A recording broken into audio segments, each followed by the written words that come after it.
We're in our default rainbow, start of the compose mode, first screen in compose mode.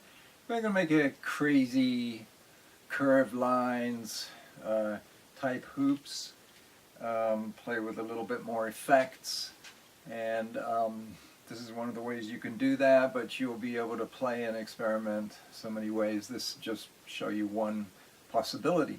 So flip into the yellow segments.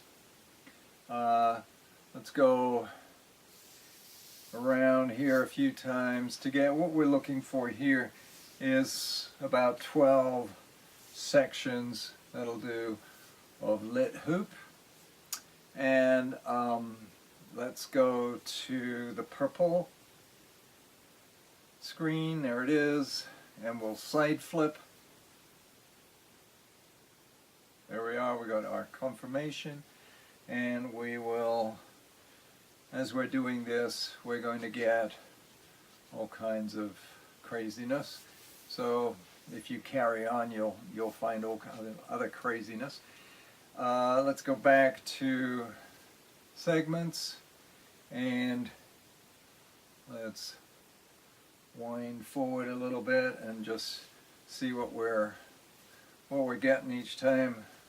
I don't have a mirror here because of the video setup, so I'm kind of at a disadvantage, but you know, check out each hoop that you get, carry on winding around in the segment selection, and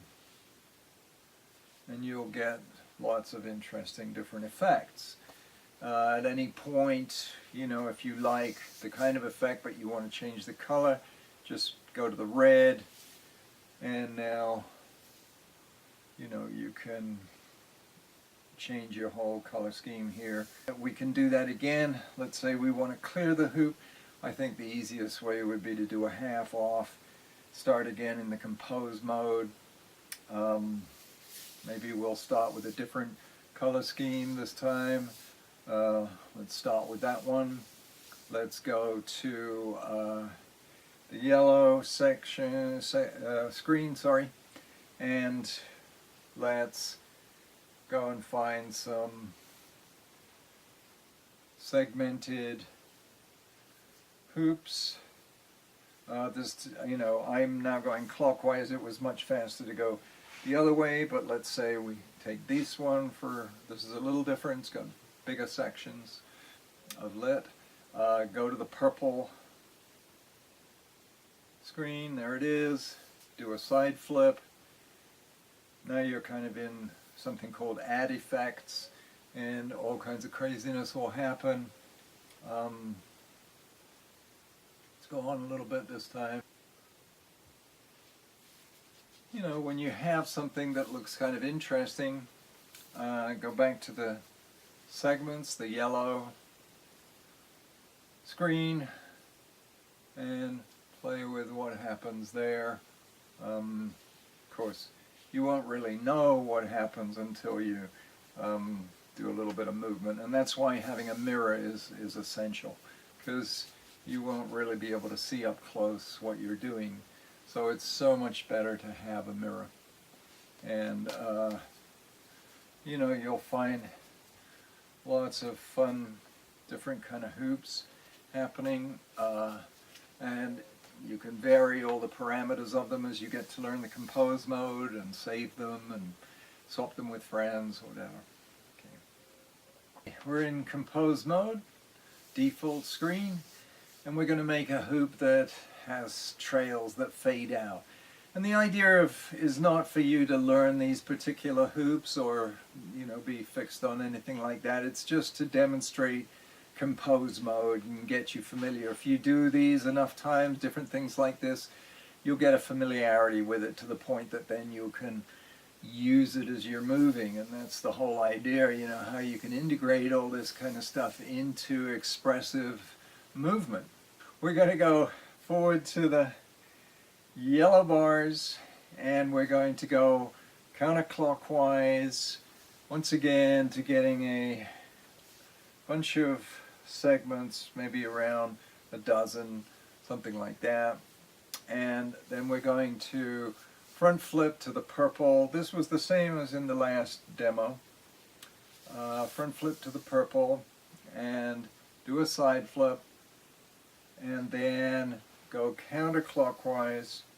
And after this kind of crazy pulsing kind of display that we used in the last one, we're doing a slow sequencing effect. Change the color, why not? You know, go on pink, white, and then red. Change to a different color scheme. Pick any one, but here's a sort of aqua type color scheme, which is pretty in itself. Go forward to this green, and let's go to,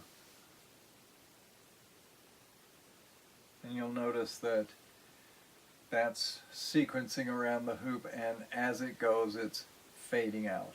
And then we can do a side flip in the green, get our indication there, and change various ways that that's looking. It's going both ways, going around, you know, so you can have all kinds of opportunities there. But now this hoop is having a display that's going in two directions at once and fading out as it goes. If you create something super fantastic, save it, and you'll learn later on there's a way that you can upload these hoops and then trade them with other people, keep them for yourself for different performances or whatever. After you've done a session making some pretty interesting hoops that you think you want to perform with, you can save them and then download them back when you're about to do that performance.